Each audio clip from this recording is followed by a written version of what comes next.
Oke,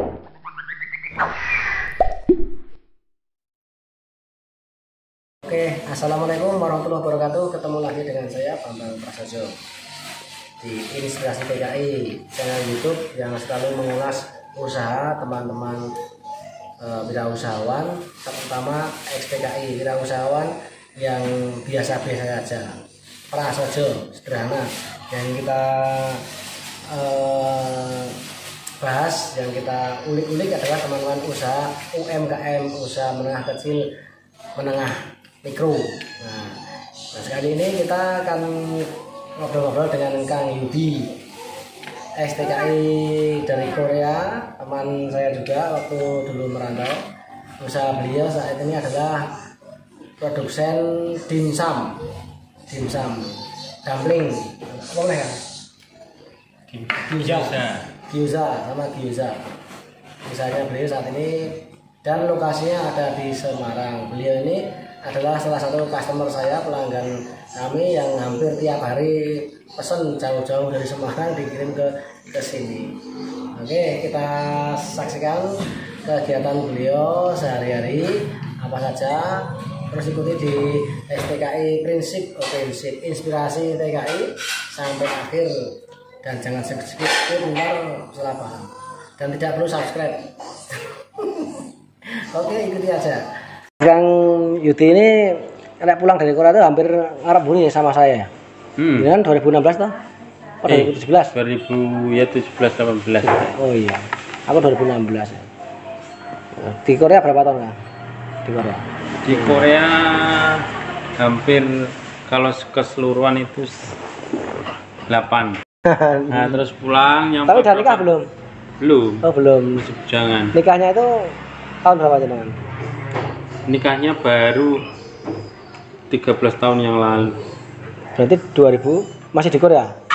Posisinya? Cuti. Oh, cuti nikah. Berarti jenengan ke Korea itu terus berangkat lagi. Belum ada usaha apa-apa ya di sini? Paling itu angkot. Apa? Angkutan umum. Oh, angkot. Jenengan sempat ikut juga toh nenggon kegiatan angkot sing celeng apa jenenge tuyul ngarane. Bis tuyul nek tempatnya Jogja itu ngarane bis tuyul. Enggak bis sih, cuma angkot kecil. Ayo angkotan itu atau apa kayak mikrolet itu? Mikrolet nah, gitu.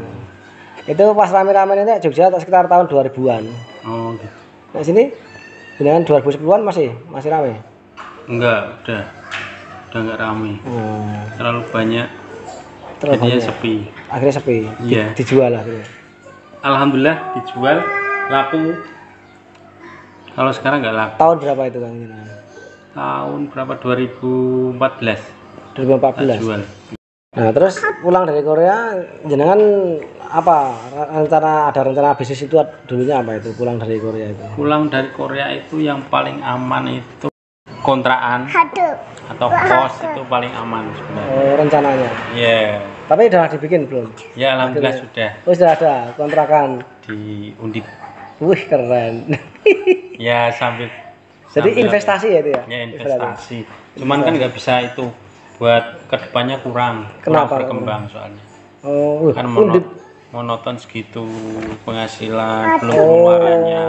Jadi itu investasi, tapi investasi diam ya Kang ya? Iya, nggak bisa gerak. Investasi diam. Nggak bisa apa? Saya melambung lah. Harganya itu ya investasi pensiun. Lebih tepatnya itu investasi pensiun, lebih tepatnya itu. Penghasilannya kayak pegawai negeri lah, monoton penghasilan gitu, pensiun ya rata terus. Ada berapa kamar kan dia? Alhamdulillah itu ada 7 kamar. 7 kamar. Satu kamarnya 500-an. Iya, sekitar 500-an. Ini berarti wis 3,5 juta kan ben bulan. Udah. Didik manis 3,5 juta Tapi ya. karena corona ya paling sekarang itu yang tinggal cuman masih 2. Oh. Yang lainnya kan daring, jadinya itu pada pulang. Pada pulang.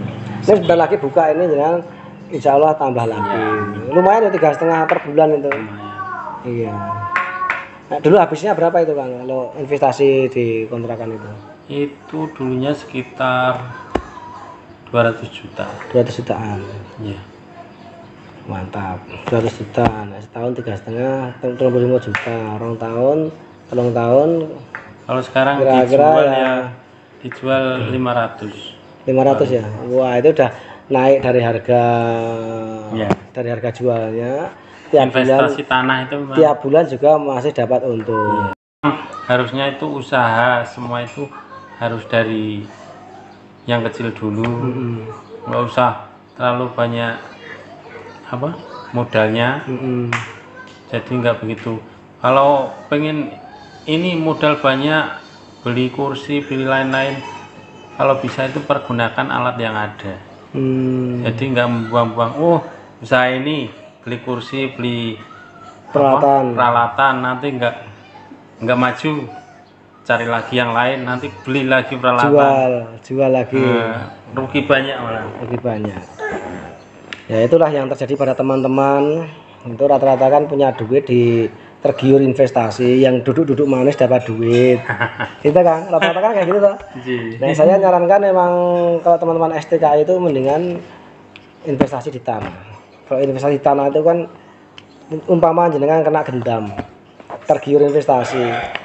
Itu kan tidak secara langsung mencairkan. Tanah itu jualnya susah itu kan. Jangan mau jual kos-kosan ya, siapa yang mau beli dalam waktu 2 hari 3 hari, seminggu belum tentu ada yang mau, sebulan belum ada yang mau toh. Perlu waktu. Iya, nah selama waktu mau jual untuk ditipu itu kan gendamnya hilang. pengaruh marketing jahatnya kan udah hilang. Kebanyakan memang terkena marketing jahatnya. Iya. Kalau punya uang banyak. Nah itu kalau resikonya punya duit di bank itu deposito aman enggak? Ya tetap enggak aman deposito itu. Paling aman tetap di tanah, paling aman. Syukur-syukur nenggon kos-kosan kontrakan itu mah aman sekali, ada hasilnya tiap bulan. Ada hasil per bulan. Kalau mau dijual juga hasilnya lebih. Iya, paribasan sok goblok-gobloknya awake dhewe enggak ngerti usaha kan ya. Wis sak goblok-gobloknya kita istilahnya ya segitu aja. Mantap. Nah terus ini usaha mulai dimsum ini sebelumnya udah ada belum sebelumnya? Ini usaha dimsum ini tercipta setelah kita itu berbagai macam usaha dilakukan, seperti jualan bakso pernah, mie ayam pernah. Beneran juga pernah nyoba itu. Skala kecil tapi ya? Ya. Skala kecil. Ya itu ternyata kalau kita lihat itu uangnya habis itu yang ngontrak itu tempat, terus beli peralatan. Usaha bakso mie ayam kan perlu peralatan khusus. Terus nanti ganti lagi bebek goreng, ganti lagi. Iya, peralatannya ganti lagi sampai numpuk peralatan. Ya setelah itu semua gagal, kita alhamdulillah punya pemikiran bikin dimsum. Itu paling safety ya? Iya. Paling aman. Ya, nggak perlu nyewa tempat. Iya. Ya, pertama. Ternyata corona itu membawa berkah. Oh iya, berkah. Iya, gara-gara corona itu kan di rumah, bikin apa ya? Ini online ya. Ternyata ada tuh di rumah ada kayak tempat kukusan dandang, itu bisa pergunakan. Jadi dulunya itu kan mulainya dimsum kan malah sebelum corona kan sebelumnya. Sesudah corona. Malah setelah corona itu. Iya. Paling belum ada 1 tahun. Jadi ide dimsum itu justru ide karena corona. Iya. Sebenarnya. Iya benar. Wah, berkah itu. Alhamdulillah kalau kemarin dihitung itu omset per bulan itu bisa nyampe 25. Iya juta. Masya Allah. Alhamdulillah. Ya berkat kulitnya Mas Jempol ini. Keren ya. Cari kulit susah. Nggak nalar loh, maksudnya itu orang-orang itu kalau karena nggak dapat berkah dari Allah itu, orang pada ngeluh pandemi ini gimana ini, usaha apa susah, jenengan kok malah meroket. Ya alhamdulillah kita itu dapat idenya dari ini ya. Dari idenya diberi apa ya, ada orang yang mengatakan itu mintalah kepada Allah, saya akan diberikan apa yang kamu minta. Iya, keren. Iya. Dimsum itu banyak sekali macamnya. Dimsum ayam? Enggak, ada siomay, gyoza, itu macam-macam. Oh iya, ada hakau. Oh, lah beda-bedanya masing-masing itu apa beda-bedanya itu? Kalau hako itu kulitnya terbuat dari tamien. Oh, tamien. Kalau gyoza itu nanti kebanyakan tuh di isiannya yang beda. Cara pengolahannya. Mau dikonsumsi itu di wajahnya dikasih minyak sedikit, terus gyoza dimasukkan. Nanti setelah agak gosong agak kering sedikit, dikasih air, ditutup. Jadi bawahnya itu digoreng, atasnya kena air. Oh, tapi isiannya tetap sama? Isiannya kayak dimsum biasa campuran itu. Ayam dicampur sama sayuran. Oh. Jadi rasanya itu, saya itu ngasih, kalau gyoza kasih. Itu gyoza itu tadi. Gyoza kayak gitu. Nanti dikasih tepung dikit aja sebagai pengikat. Dimsum itu tercipta ya, kita lihat-lihat YouTube, nggak ada resep sama sekali. Oh, jadi jenengan sebelumnya di Korea belum belajar khusus dimsum dumpling itu belum? Nggak ada, basic sama sekali nggak ada. Terus belajarnya di YouTube itu belajarnya? YouTube, baca-baca di Facebook, ya. Berbagai macam trik, cara, triknya, rumus, resep diperpadukan. Alhamdulillah itu berbagai chef kita coba, kita padukan, ketemu. Alhamdulillah kata customer itu dimsum paling enak. Mereknya apa mereknya? Dimsum Sarang. Dimsum Sarang. Oh. Dimsum Sarang. Dulu saya juga punya produk mereknya juga Sarang ya, martabak Sarang namanya. Oh, martabak Sarang. Martabak Sarang. Martabak Sarang itu sebenarnya martabak lumpia. Pakai kulit lumpia. Nah, tapi saya mengamati usahanya dengan dimsum itu memang banyak keuntungannya. Salah satunya nggak perlu nyewa tempat. Bayangkan kalau nyewa tempat itu kan 1 bulan paling nggak 1 juta tuh minimal itu. 1 juta memang duit hilang. Betul. Nah, gitu. Nah, terus yang kedua kalau dimsum itu kan tidak digoreng, dikukus, sehingga bisa disimpan di kulkas kalau belum laku. Di frozen. Nah, goreng itu kan di frozen ya malah ada diranak kan di frozen itu goreng. Iya. Dihidangkan lagi harus goreng lagi tuh. Kebanyakan kalau mau digoreng itu harusnya dikukus dulu, setelah itu di frozen, nanti konsumennya tinggal goreng. Gitu. Tapi dimsum juga bisa digoreng berarti ya? Bisa. Kalau hako kulitnya bening. Nah, yang paling kencang apa yang paling kencang? Paling laris itu alhamdulillah siomay dimsum. Siomay dimsum. Siomay. Paling laris. Marketingnya mbaknya ini. Istri. Oh, alhamdulillah. Jadi kerjasama suami istri. Ya. Alhamdulillah dia punya teman banyak, jadinya kan itu saling menjualkan produk. Iya. Ini Kang, jadi kemarin tuh saya juga ngobrol-ngobrol. Salah satu kenapa kok usahanya agak tersendat, banyak mengalami halangan gitu. Itu setelah kita ngobrol-ngobrol ternyata salah satu penyebab agar usaha kita lancar itu kita harus baik sama istri, baik sama ibu, baik sama anak perempuan. Dan jangan semuanya masih ada semua toh. Alhamdulillah. Terutama untuk istri ya ternyata kerjasama bagus. Sama istri ada kerjasama bagus. Alhamdulillah. Nah itu mendukung benar. Serius saya juga ngalami. Jangan mau usahanya lancar, halangan-halangan semuanya bisa teratasi itu memang kita itu memang harus selalu baik sama istri, senang sama istri. Kalau perlu kerjasamanya sama istri. Kerjasama sama istri. Saya bagian produksi, istri marketing. Iya.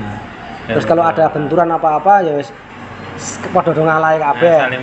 Saling mengisi. Kalau jauh saya yang kirim. Iya, yang intinya jangan sampai Kang mengecewakan istri sajane itu. Gawe senenge bojo, bikin istri seneng.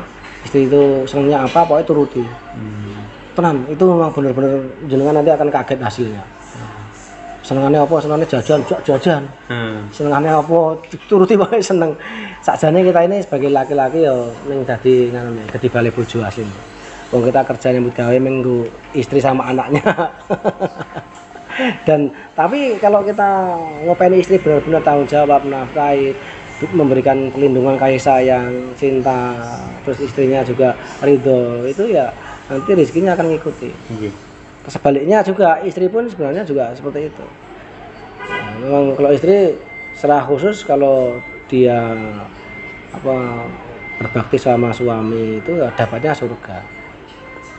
Dapatnya surga dunia dan akhirat. Itu pasti. Jenengan punya anak perempuan juga, jadi tidak telu itu. Ya insyaallah nek jenengan ngopeni kabeh isine dadi omahe jenengan iki isine swarga kabeh. Ibuke jenengan ya cerak saya cerak ya Kang ya. Nggih. Paling 5 menit lah. Nah itu ibu jangan berbakti sama istri ngalahan. Kayak saya itu ikatan suami takut istri. Maksudnya takutnya itu bukan kok takut nyekukru enggak. Jadi bojone dikeplak semapo jane. Ya ta Kang? Bukan takut sama istri bukan. Iya, tapi menghormati lah. Menghormati ngajeni istri. Saya juga sama. Ikatan suami takut istri, takutnya takut dalam tanda kutip ngajeni menghormati.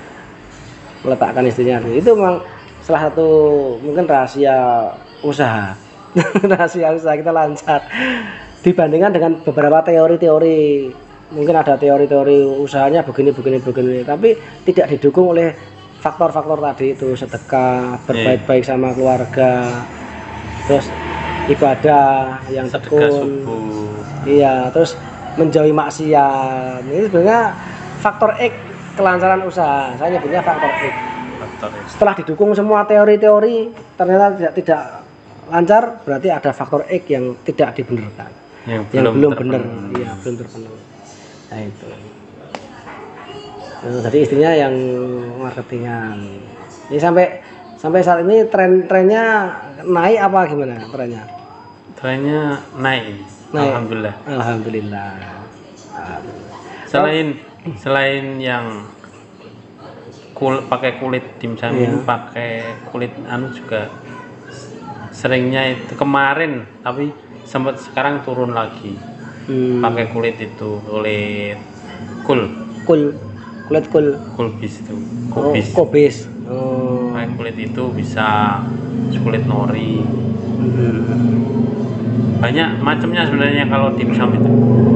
Ada 200-an mungkin. Iya tak? Bakpao itu termasuk dimsum. Bakpao itu. Ya, bakpao itu. Dua-duanya. Terus itu yang dalamnya udang utuh juga bikin. Udang utuh. Udang utuh jadi bulat. Kayak punya sampean toh. Bulat. Terus dikasih adonan. Bulat yang itu tinggal ekornya aja.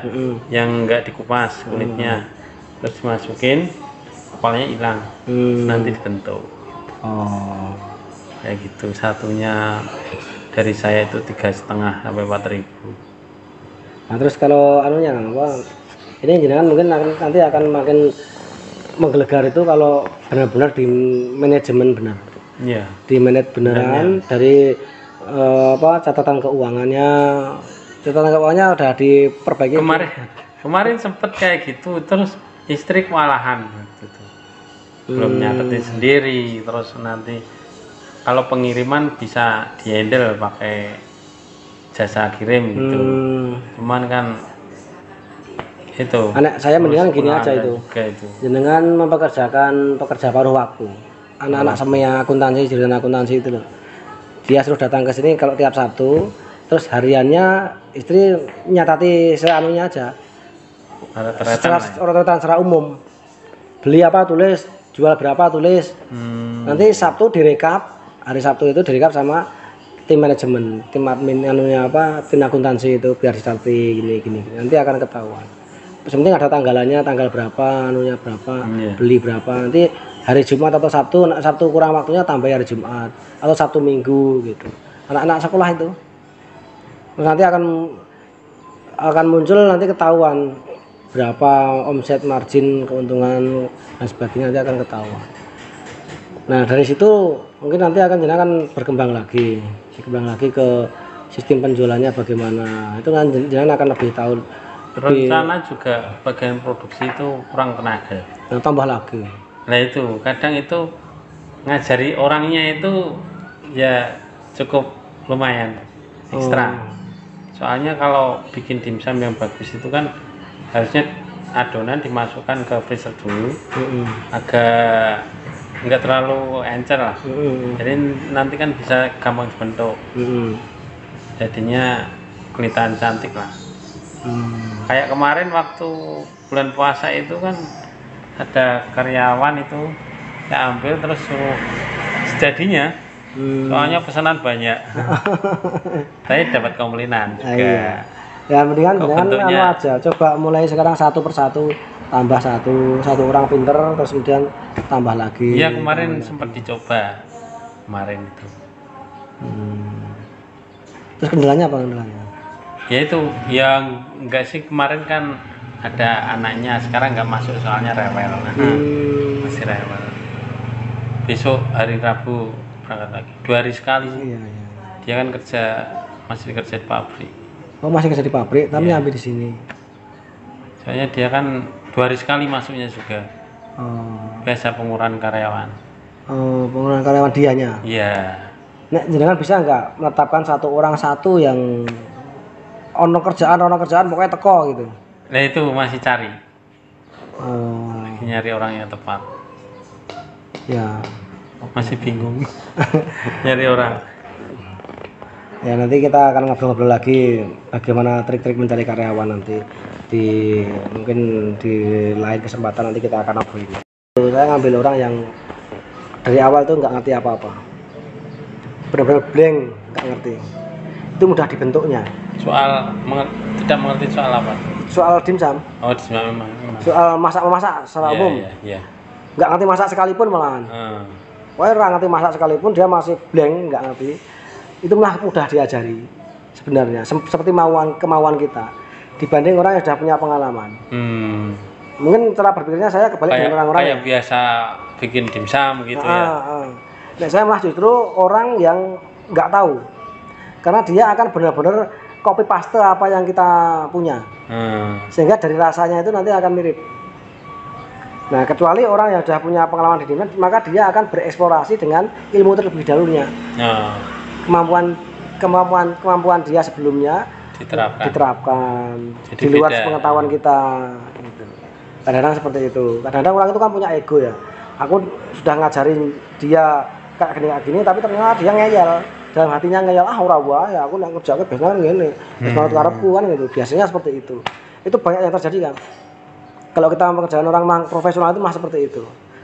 Kecuali kalau dia diadu dulu, hasilmu gimana, seperti apa, enak apa enggak. Ternyata enggak lebih enak dari punya saya, kamu harus ikut saya. Tapi susah kayak gitu kan. Mendingan orang yang nggak ngerti apa-apa pertama, terus yang kedua orang yang memang dia kekurangan, maka dia akan bersungguh-sungguh. Iya kemarin kan kadang saya itu mau ngambil karyawan tuh melihat kayak gitu, saya pengen membantu ekonomi orang itu gitu. Makanya dia kan alhamdulillah ketemu itu, gimana nih saya kok kerjanya kok 2 hari sekali. Jadi kan ekonominya agak memang HP aja nggak punya istilahnya. Zaman sekarang tanpa HP gimana coba? Itu udah punya keluarga? Udah, anaknya 3. Terus suaminya kerja serabutan. Oh ya. Oke, itu nanti kalau diniati bantu orang insya Allah makin berkembang. Terus satu lagi kan, kalau saya itu kalau ketika misalnya setengah butuh gini, sajane aku butuh karyawan, tapi nek tak kon lebu tiap hari, suruh masuk tiap hari, kokean. Jadi nganggur. Tapi nek umpama dia nggak masuk, saya kacau. Tapi kalau tiap hari, ya nanti kadang-kadang dia pasti akan nganggur.